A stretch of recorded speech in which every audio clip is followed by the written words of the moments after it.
исполнения слов президента, чтобы поделиться частью суверенитета. Например, территориального. Да, Леон, я считаю, это тоже беспрецедентное событие в нашей новейшей истории, когда глава государства подставляет свой народ. Вот это я хотел, кстати, обсудить. Да, когда он говорит, что, вот, и фигурально, так сказать, выражаясь, что мы неблагодарны России, мы не оцениваем то, что сделала Россия, глава российского государства.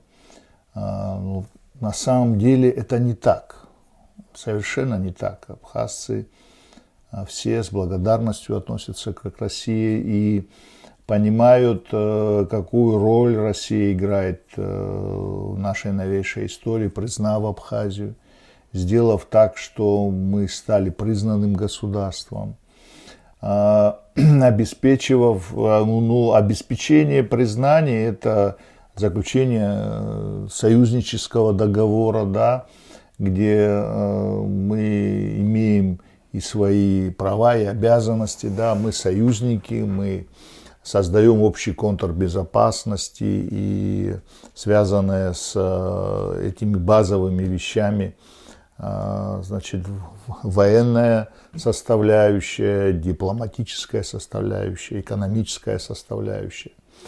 Поэтому нельзя в угоду каких-то своих личных интересов вот такими категориями, как вот неблагодарность разбрасывать и так далее, и так далее.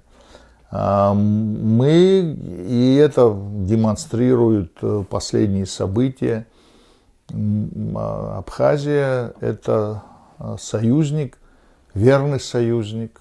Мы всегда отличались, это исторически, да, отличались тем, что всегда были верны всем союзам, всем дружеским, братским отношениям. Поэтому вообще, я хотел бы его пристыдить, чтобы он вообще такие вещи не говорил и не делал, да, то есть это нельзя свой народ в таких каких-то вещах подставлять и говорить того, что нету.